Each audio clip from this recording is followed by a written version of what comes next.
हाँ तो बच्चों सेल्फ स्टडी क्लासेज में आप सबका स्वागत है। तो आज हम क्लास 8 के बिहार बोर्ड के क्लास 8 अतीत से वर्तमान जो है इतिहास उसकी अध्याय 1 के प्रश्न अभ्यास को जानेंगे। तो यहाँ पे आप देख सकते हैं पहला क्वेश्चन है रिक्त स्थानों को भरिए। तो क नंबर में क्वेश्चन था पूंजीपतियों का मुख्य उद्देश्य था अधिक से अधिक क्या कमाना था, तो मुनाफा कमाना था। ठीक ना। आगे दूसरा क्वेश्चन है 15वीं शताब्दी में एक नए आंदोलन हुई जिसे क्या कहा जाता है, पुनर्जागरण कहा जाता है। नेक्स्ट देखो ग नंबर है मशीनों से वस्तुओं के उत्पादन की प्रक्रिया को क्या कहा जाता है, औद्योगिक क्रांति कहते हैं। आगे बढ़ते हैं खाली स्थान में सरकारी दस्तावेज को सुरक्षित रखा जाता है तो क्या हो जाएगा इसका, अभिलेखागार।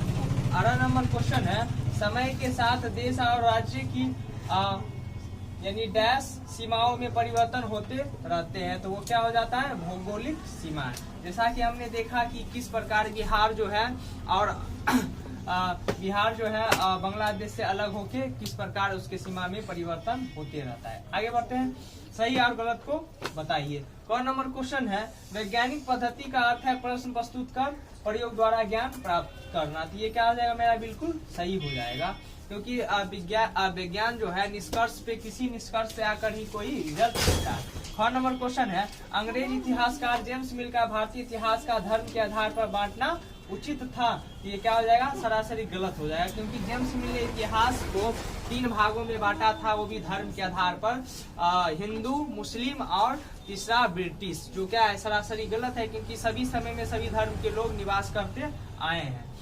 चलिए नेक्स्ट आगे क्वेश्चन है अमेरिकी स्वतंत्रता संग्राम के बाद वहां के लोगों ने गणतंत्र प्रणाली की शुरुआत नहीं की थी, जबकि यहाँ पे उस उत्तर हो जाएगा सही क्योंकि उस समय आजादी के बाद ही गणतंत्र प्रणाली की शुरुआत वहां पे हो गई थी, इसीलिए अमेरिका इतना विकसित देश बन गया। आगे बढ़ते हैं ऐतिहासिक स्रोत से एक आम आदमी के बारे में भी जानकारी मिलती है।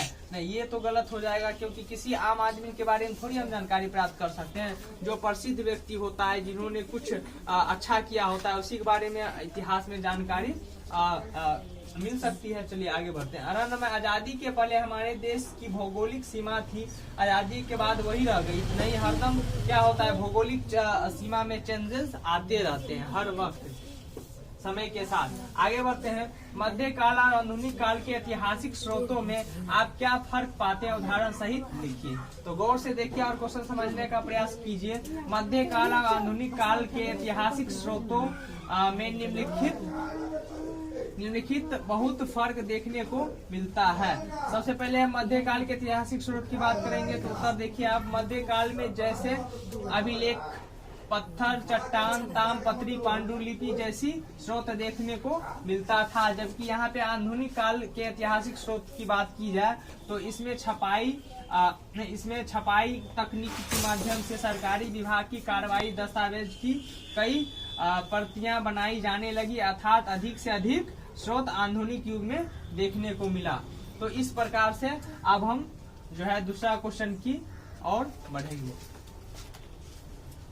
नंबर दूसरा देखेंगे जेम्स मिल ने भारतीय इतिहास को जिस प्रकार कालखंडों में बांटा उससे आप कहां तक सहमत हैं।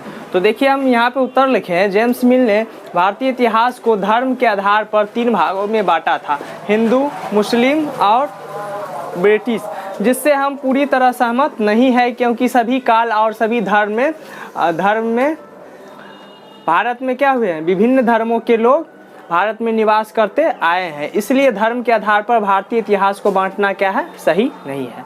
क्योंकि देखिए जेम्स मिल ने भारतीय इतिहास को 3 भागों में बांटा था, हिंदू, मुस्लिम और ब्रिटिश, जो सरासरी क्या है, गलत है क्योंकि सभी काल सभी समय में क्या हुए हैं, सभी धर्म के लोग भारत में निवास करते हैं। तो दूसरा क्वेश्चन की ओर चलेंगे, सरकारी दस्तावेज को हम कैसे और कहां सुरक्षित रख सकते हैं। तो आप इसका उत्तर देख सकते हैं। अभिलेखागारों में सरकारी दस्तावेजों को सुरक्षित रखा जाता है तथा सभी जिलों में एक एक रिकॉर्ड रूम होते हैं जहां तहसील दफ्तर, कलेक्ट्रेट, कमिश्नर के दफ्तर और कचहरी आदि के दस्तावेज को सुरक्षित रखा जाता है।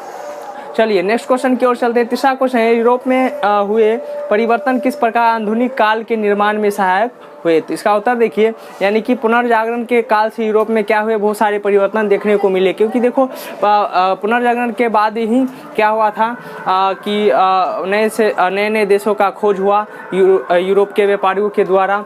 और 15वीं, इसीलिए हम उत्तर लिखे 15वीं शताब्दी के बाद यूरोप में बहुत बदलाव देखने को मिला। यूरोपीय नाविकों द्वारा नए नए देशों के खोज के उपरांत व्यापार और वाणिज्य में वृद्धि हुई। दिशा सूचक यंत्र, कुतुनुमा तथा वैज्ञानिक उपकरण का आविष्कार हुआ, जिससे समुद्री मार्ग द्वारा एक देश से दूसरे देश में व्यापार करना आसान कर दिया, जो आधुनिक काल के निर्माण में सहायक है। इस प्रकार से मेरा ये चैप्टर जो था इतिहास का कब, कहाँ और कैसे, आज समाप्त होता है।